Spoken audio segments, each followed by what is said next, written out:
Look around you, at the desk where you work, the bookshelf in the living room, the quiet corners of your bedroom. What do you see? A space that breathes, that softens, or a chaotic archipelago?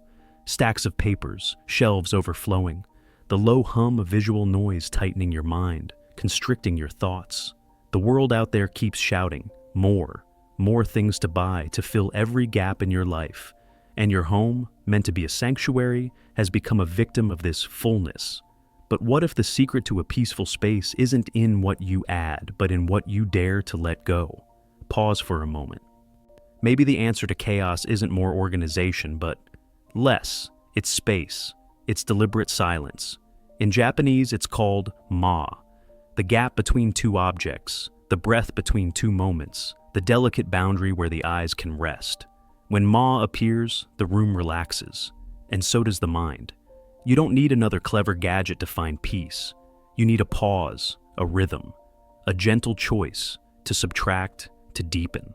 Today, let's open that door together, slowly but clearly, lightly but profoundly. I invite you to see the light again, to notice the bare wall, to hear the wooden floor, to listen to what the room is trying to say. From there, Ma will emerge like an old friend, guiding us back to balance. 1. The philosophy of Ma. Are you willing to open a very small door, just enough for a ray of sunlight to slip through, just enough for a breath to enter? Let's begin with a question that seems simple, but is surprisingly hard. What is Ma? Have you ever stood in a room full of things, yet felt something missing, an absence you couldn't name? Let me invite you into that stillness, not to escape the world, but to see how the world reaches us through each breath, each pause, each deliberate space. Because sometimes, the most important thing isn't what appears, but what's not there, the place where meaning arrives slowly, deeply. In Japanese, Ma is often translated as space, gap, or pause. But calling it space only grazes the surface. Ma is emptiness with purpose, silence chosen with care. It's the rest between two musical notes that gives a melody its rhythm, its soul. It's the unmarked paper in a painting, where a single brushstroke finds room to sing, where your eyes are guided without being overwhelmed. It's the pause in a conversation when you choose not to interrupt, and that quiet makes the next words weighty and true. The guiding principle here is as brief as a breath. Silence shapes rhythm. The word Ma tells a beautiful story. On the outside, it's Mon, a gate. Inside, it's Nichi, the sun. Picture a door slightly ajar, a slender beam of light cutting through, softly slicing the space with radiance. That's Ma. Not a cold void, but an emptiness warm with light, empty yet brimming with potential. Some call it a void full of possibilities, like a promise yet to be spoken. I like to think of Ma as a courtyard before the mind, a place where everything can enter, but nothing crowds in. The roots of Ma sink deep into Japanese aesthetics and Zen spirit. Form is emptiness, emptiness is form. The visible and the void are inseparable. They feed each other.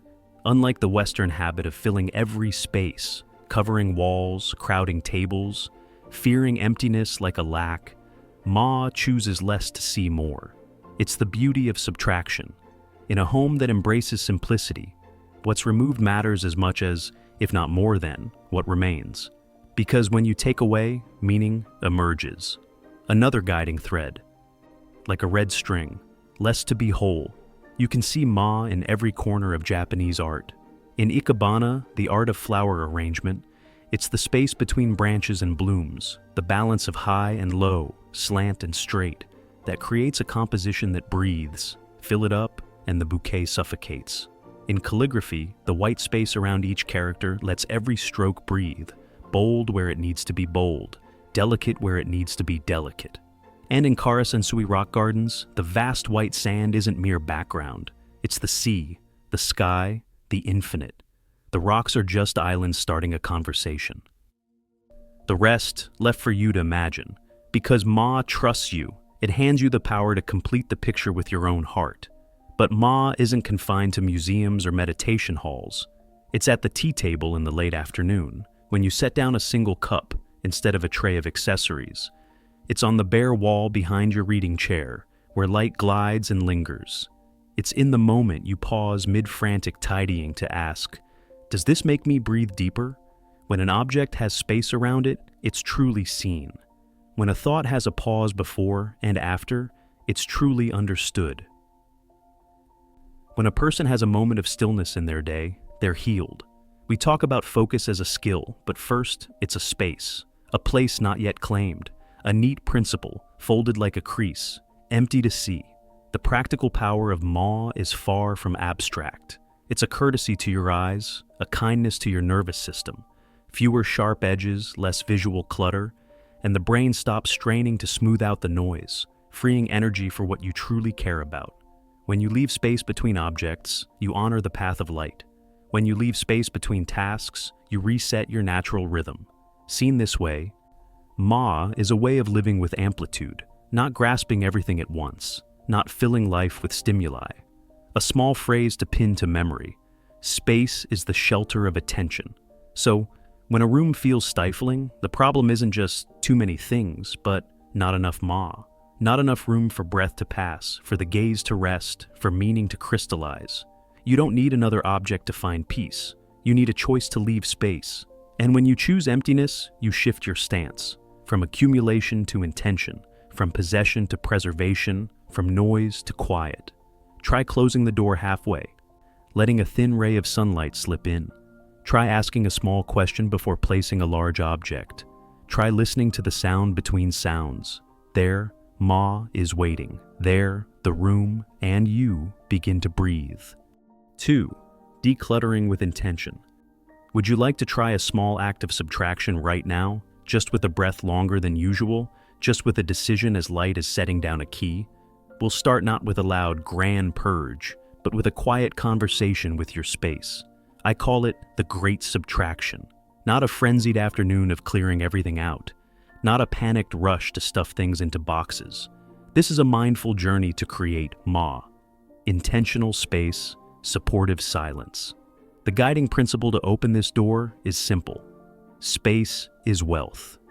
So let's shift the question we ask. For so long, we've picked up an object and wondered, does this spark joy? That's a beautiful question.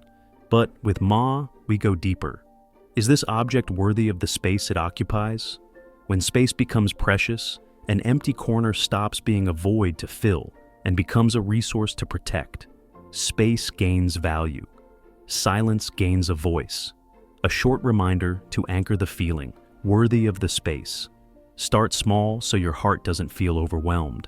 Don't tackle the whole house in one weekend. Choose an easy place to breathe, a drawer, a shelf, the top of your bedside table. Set a timer for 15-20 minutes. No more, just enough to feel doable. Treat it like a brief ritual before brewing tea or turning off the light. The rhythm of ritual tells your body, this isn't a massive project, it's a kind step. Slow but sure, light but real. Now, empty everything. Yes, everything.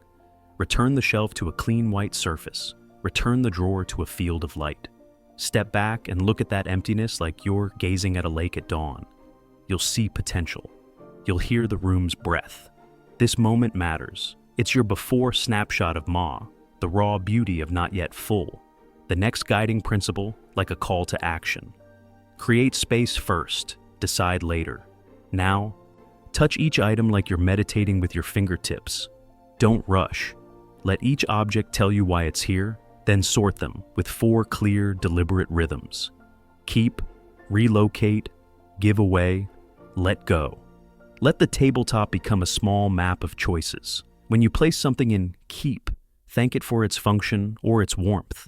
When you move something to relocate, you're returning it to its right context. When you set something in give away, picture the joy in someone else's hands. When you place something in let go, you're untying an invisible knot in your mind, short and deep. Keep less to keep longer. For the items teetering between keep and part ways, ask a round of clear-eyed questions. Is this truly essential to me today? Does it have a clear purpose, or is it just a shadow of a faded intention? Does it hold enough emotional weight to soften my heart, or is it just a habit of holding on? Is it serving the person I am now, or a dreamed-up version I promised myself someday? The one who will learn the guitar, read that elbow-high stack of books, wear that too-tight shirt when I lose weight? Gently but firmly, don't keep for the person you haven't become. Keep for the person you are, and a guiding principle. Like a fine line of ink, letting go of what's no longer true is preserving what is. Remember, the goal isn't a barren room. The goal is a deliberate collection of things you use, love, and understand. When you're stricter about what stays, you elevate each object's role. A single ceramic vase on a mantle isn't just a vase anymore. It becomes a poem. Its shape, its glaze, the quiet mark it leaves on the surface, all amplified by the space around it.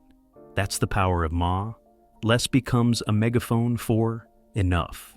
And before you place anything back, wipe the shelf, vacuum the corner. Acknowledge this moment like placing a hand on your chest to feel your heartbeat. This is your first pocket of Ma. Return only what meets the standard of worthiness. Then step back again. Let your eyes rest. Let your breath slow. You'll see the light around the object.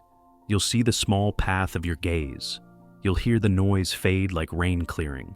A final principle, sharp and clear. Less is the start of seeing. From here, each small area you complete isn't just clearing space. It's clearing a piece of your mind. Energy trapped in, deal with it later, maybe someday, what if, is set free. Housework stops being an inner battle and becomes a series of short rituals that nurture presence. Today, a drawer. Tomorrow, a bookshelf. Each pocket of Ma is a gentle answer to the question, what do I really need to live better? In the end, the space and you breathe together, and you're grateful for subtraction because it has restored addition, clarity. 3. The art of placement. Are you ready to take one more step, quietly, just by moving a chair and asking, if I reset the breath of this room, what will soften? After the great subtraction, when only what's essential, beautiful, and meaningful remains, the art of Ma shifts from taking away to placing well, from removing to placing right. This is the art of placement, where you truly shape the room's feeling through the spaces between things, through the rhythm of presence and absence. The guiding principle to unlock this part is brief. Distance creates rhythm. Picture a morning scene. You set a teacup on a low table, a single fabric chair in the distance, a small potted plant to the side. Nothing demands attention. Instead, they invite your gaze to follow a gentle curve and then rest. The rule here is simple yet profound. The space between objects matters as much as the objects themselves. That's Ma made visible, pathways for the eyes, the feet, the breath. When space is honored, the room breathes with you. When space is invaded, the rhythm of life falters. Let's talk about fukinsei, deliberate asymmetry. Unlike the habit of creating perfect mirror image pairs that freeze a room into a posed photograph, fukinsei brings movement and life. Think of a bonsai tree, beautiful because it's uneven, soulful because it's not perfectly balanced. Asymmetry isn't chaos, it's the order of nature. A short reminder, asymmetry is the breath of nature. So, when arranging a lamp in a chair, don't rush to place identical lamps on either side of the sofa, like sentries guarding a gate. Try a floor lamp on the left, a small side table with a bamboo plant on the right. A rhythm emerges from that difference. The eye moves, pauses, breathes. Create clear pathways, gentle curves through the room, unblocked by table edges or chair legs.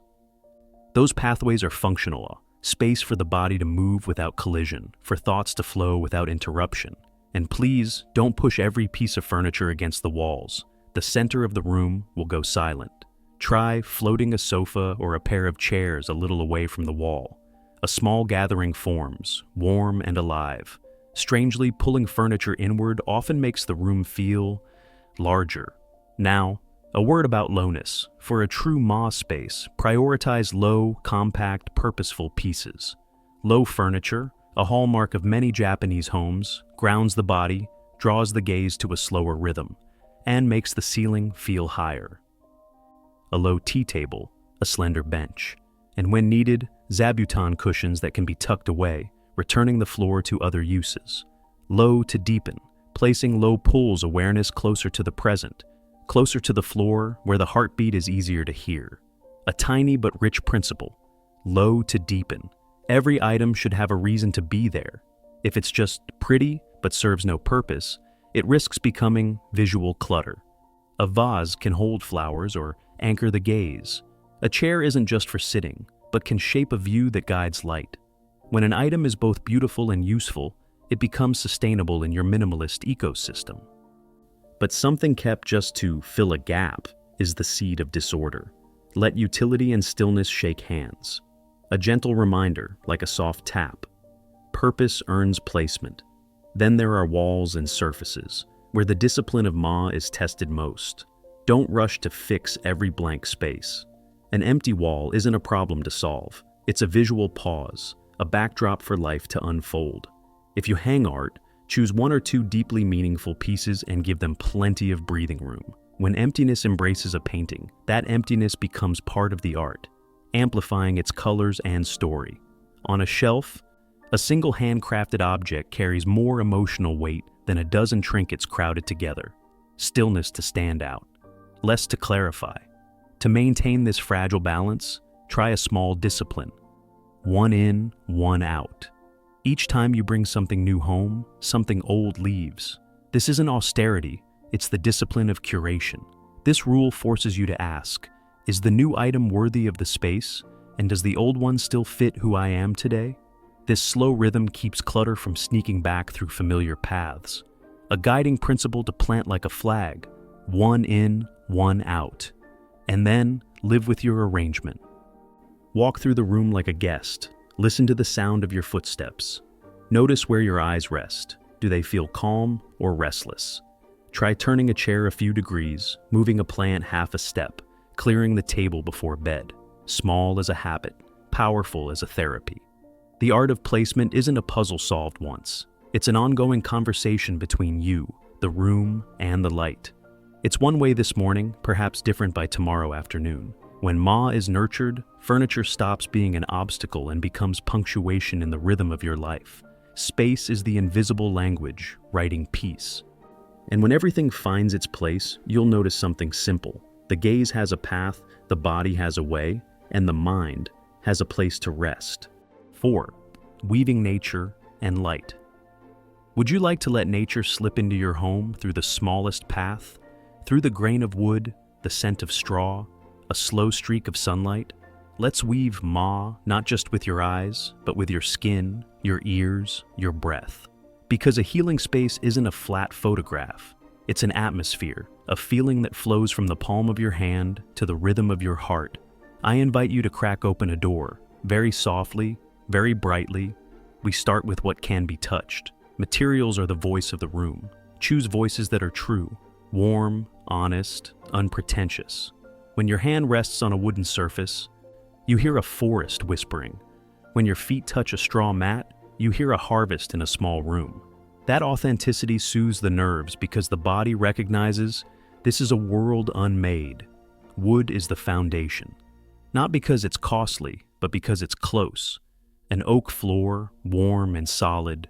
A cedar side table, smooth as a quiet word.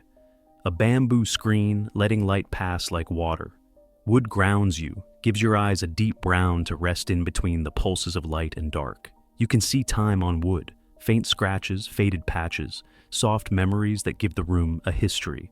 A principle as clean as a wood grain. Wood embraces, stone anchors. Because after wood, place a point of grounding with stone. A slate step by the hearth, a few river pebbles around a potted plant, the edge of a tea table with cool vein texture. Stone brings a distinct stillness, like a dock for the gaze. Warmth, wood, coolness, stone. These two poles create a balance in the body. The hand touches warmth, the eyes rest in coolness. Not too much, just enough for the materials to hold a conversation. Then, soft woven fibers. Swap synthetics for cotton, linen, wool, materials that breathe. A thin cotton blanket touches the skin without demanding. Linen curtains let the breeze pass without showing off. And if you're fortunate, a tatami mat, pressed rice straw, a faint earthy scent, a resilient surface, teaches your feet to step slowly. Here, touch works like a gentle doctor, No prescriptions, just a reminder to the body that it's already at peace. A principle, like a pause, touch lightly, heart softens. The color palette should come from the porch. White of thin clouds, beige of sand, deep brown of tree bark, moss green in damp weather. These muted tones aren't dull. They stay quiet so the beauty of shapes and spaces can speak. An almond shell-colored wall doesn't shout. It invites light to come and play. Then, occasionally, a deliberate accent. A cobalt-glazed ceramic bowl on a shelf, a dark green leaf in a clear vase. Muted colors, calm mind. And the most vital material, light. Light is a material. Shapes only come alive when shadows carry them. Tanizaki once wrote a hymn to shadows. The Japanese don't fear dimness because in it, imagination and mindfulness find a home. Shadow is the unspoken verse of the room. When you let shadow fall in its rightful place, meaning deepens like ink meeting fine paper. A principle, like a brushstroke. Darkness is meaningful silence. Invite sunlight in, but don't let it glare. Thin linen or washi paper curtains filter light into mist, letting flecks of shimmer drift across the floor with the hours. Morning sparkles, noon settles, afternoon ripens to gold. Time becomes tangible as light changes its cloak. Each movement of sunlight is a living clock, reminding us of our innate rhythm. Opening with dawn, drawing in with dusk. When you need lamps, choose multiple small sources over a single blaze from the ceiling. A low table lamp for the reading corner. A floor lamp casting a soft glow on a textured wall, a warm bulb behind a screen for a gentle halo. Let light stroke surfaces, licking the grain of wood, tracing the veins of stone, sinking the excess into shadow. A dimmable switch is a gift to tired eyes. Don't just turn on or off. Give light a rhythm to breathe. Less light, deeper shadow. Nature should appear like a poem, not a forest of slogans. A lone pine branch in a tall vase, a bundle of dried pampas grass like a whisper of wind, a patient bonsai, or a single white orchid against a still wall, sparse but precise, alive but quiet. Plants don't decorate for us, we tend them and learn. A principle like a small vow. Tend a plant, tend a rhythm. When these elements weave together, warm wood, cool stone, soft fibers, muted colors, deep shadows, gentle light, a living sprout. The space begins to hum with the silent sound of peace. Ma is no longer a concept. It's the room's kind climate, where the eyes find a resting place, the hands find something real to touch, the nose catches a hint of earth, the ears hear a silence soft as a feather. You step through the door, and your shoulders drop a notch. You sit, and your heart slows by a beat. And then, in that interplay of light and shadow, you hear the room's voice whisper, "Enough now. Breathe." 5. Embodying Ma in structure. Would you like to try opening an invisible door, a structure that breathes, so your home stops being a box and becomes a flow? If furniture is the words, then architecture is the punctuation. Let's touch the punctuation of Japanese design, where Ma is molded into form, into thresholds, into rhythm. The invitation to step into this part is brief. Let architecture do the work of stillness. We begin with the soft movement of sliding doors, shoji and fusuma. Shoji are wooden frames stretched with washi paper, translucent yet bright. Fusuma are opaque sliding panels, often adorned with subtle art. Unlike solid walls and rigid hinges, these sliding systems whisper, "Open wide today, close snug tomorrow. Host guests this morning, read alone tonight." You slide with a gentle hand, and the space responds without resistance. When shoji filter sunlight, harshness softens. When fusuma shift, a living room becomes a dining room in a single motion. Here, boundaries aren't hard lines. They're zones of interplay. The inside looks out through light, softened by a thin cloud of paper. The outside peeks in with tree shadows like ink wash paintings. The principle of this movement, like a blade of wind, slide to open, don't push to close. And when you arrange furniture in this spirit, not pressed against walls, not locked in place, the room becomes a current, not a block. The technique is structure, but the feeling is freedom. Rhythm arises from the ability to transform. One large space for a small gathering, Two small spaces for private moments. The path of the gaze shifts with a single smooth slide. Stepping across the threshold, we reach the genken, not just an entryway for removing shoes, but a pause for shedding the day. The genkan is often a step lower than the main floor, a dip that prepares you for a lift. You bend to untie your shoes, a small act with great weight. The body slows, the mind signals a shift. Then you step up to the main floor, a lift, and you've changed roles, from someone outside to someone inside. If your home lacks a genkan, create its ritual. A small bench, a tray for shoes, a light hook for coats, a wooden dish for keys. Each object is a suggestion. Pause, set down, enter. The threshold is where Ma becomes tangible, a functional space between the bustle of the street and the refuge of home. A principle planted at the door, short as a breath. Step up to shift the mind, and when guests arrive, the genkan is a silent greeting. I honor your feet and the privacy within this home. Architecture here doesn't flaunt technique. It teaches ritual, a ritual that waters attention. Next comes the tokonoma, a raised alcove, a tiny stage for one thing only. The tokonoma is beautiful because it's empty. Empty to honor a single presence, a scroll of calligraphy, an ikebana arrangement, a ceramic piece with silent glaze. When you focus on one, the rest of the day is set down. If you can't build a tokonoma, you can still capture its spirit. A dedicated stretch of wall, a slim floating shelf, a corner set apart from the flow of movement. Choose one object, not 10. Change it with the season. Shift it with your heart. When an object stands alone, cradled by emptiness, it becomes meaning, not just a thing. A principle, like bold ink on quiet paper. One object, one stage. The discipline of the tokonoma is also your own. You learn to say what needs saying, stay silent where silence belongs, letting beauty resonate through Ma. You might say, I can't install shoji, I can't carve out a tokonoma. That's okay. The spirit precedes the technique. A freestanding screen can suggest a soft division without locking space. A heavy cloth curtain can stand in for a sliding panel in the bedroom corner. A small, thick woven rug can mark a genkan just inside the door. A narrow shelf can serve as a floating alcove for a black and white photo or a dried branch. What we bring in isn't a museum replica, but a principle. Soft boundaries, filtered light, ritualized thresholds, a stage for one. A principle for personal architecture, walls that breathe, people who breathe. And as you move through the house, let the structure guide good habits. Remove shoes and worries together. Slide a door and lower your voice in sync. Change the tokonoma's object and shift your heart's rhythm. Architecture becomes a gentle teacher, not lecturing, only suggesting, not forcing, only guiding. Finally, remember that structure isn't a one-time choice, but a melody to be rearranged. Open wide today, close tight tomorrow. Flood with light in the morning, nurture shadows at night. Thresholds clear, boundaries soft. When your body learns the paths, the house begins to run itself. You strive less, you're supported more. The sliding door closes like a blink, the genkan welcomes like a hand, the tokonoma stays quiet like a calm heart. A phrase to anchor this part, like tying a cord to a post. Architecture sets the frame, Ma sets the soul.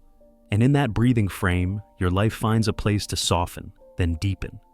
6. Living in Ma. Are you willing to try living half a beat slower, just half, to hear what the silence in your home is saying to your heart? Think of this part as a gentle invitation. Instead of adding something new, let's shift how you see, how you live, how you breathe. Because living in Ma doesn't start in the living room or the bedroom. It starts inside you, where a thought pauses just long enough for peace to pass through. The guiding principle to open this door. Pause to deepen. When the room is still, your body and mind learn to follow. An uncluttered surface doesn't leave you lacking. It gives your gaze and thoughts a path to wander. When shelves are tidy, the brain filters less noise. When a table isn't piled high, thoughts find a clearer stream.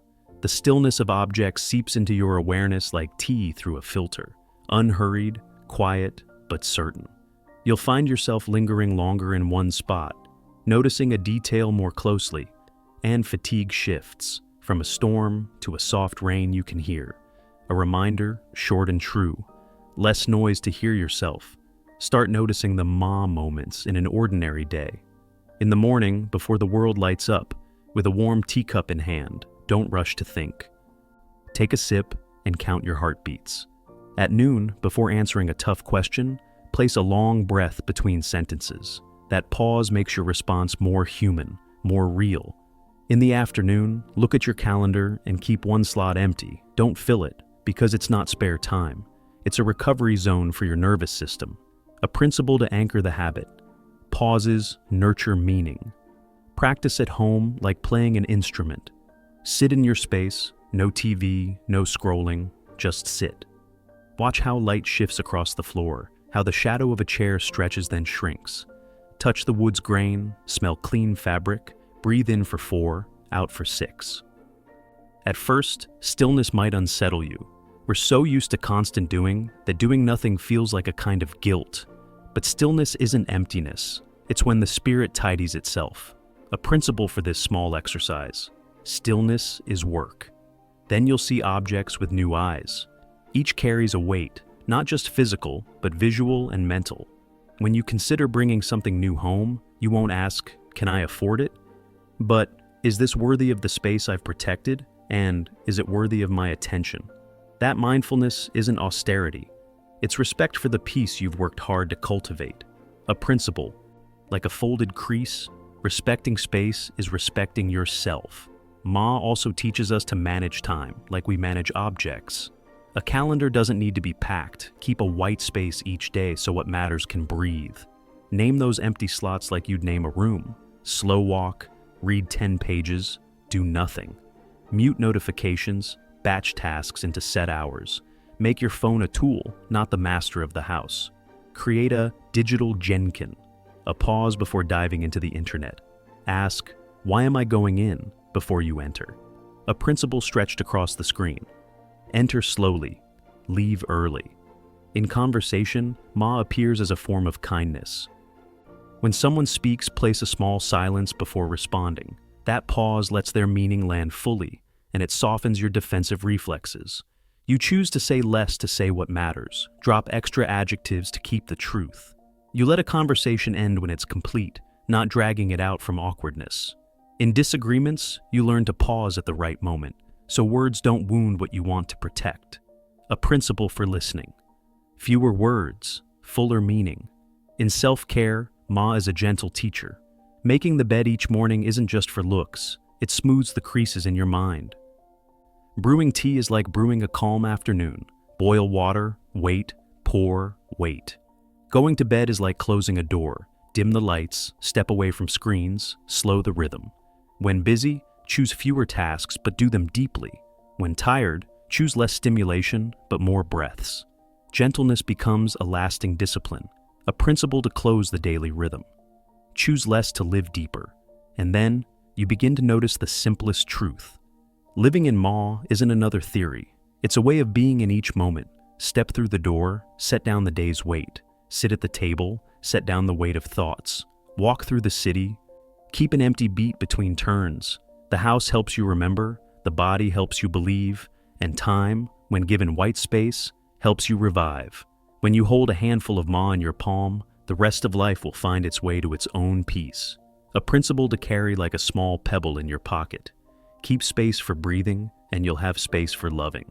Perhaps we've always sought fulfillment in more, but Ma gently reminds us, enough comes from intention. When we carefully choose an absence, the meaning of what remains deepens. It's not about having less, it's about letting what we have carry more significance. The home is merely a mirror of the inner self. When surfaces are calm, the heart calms. When a small corner glows, the mind glows too. Give yourself a whisper to carry forward. Emptiness is the part that's added. A tidy table, a wall that breathes, a pause between two tasks. These small things are the door to peace, quiet, unassuming, but certain. If you feel a slender ray of light has just opened in your heart, stay with me, gently, by hitting subscribe to keep walking these paths of mindful living together. And I want to hear your voice. Look around your space right now, and in the comments, share one small change you'll make this week to invite Ma in. Clear a surface, let go of an item that no longer fits, or simply sit still for 5 minutes with a cup of tea. The journey begins with one intentional act. Remember, crafting a sanctuary is a practice, an ongoing conversation between you and your surroundings. Ma is an ancient companion, showing us that emptiness isn't loss, but harvest. A harvest of peace, clarity, and beauty. In those gentle pauses, in those eloquent silences, we find space to truly live. If this path has touched you, leave a soft mark of connection. A like, a subscribe, and a story in the comments, so we can hold space for breathing together and hold space for love.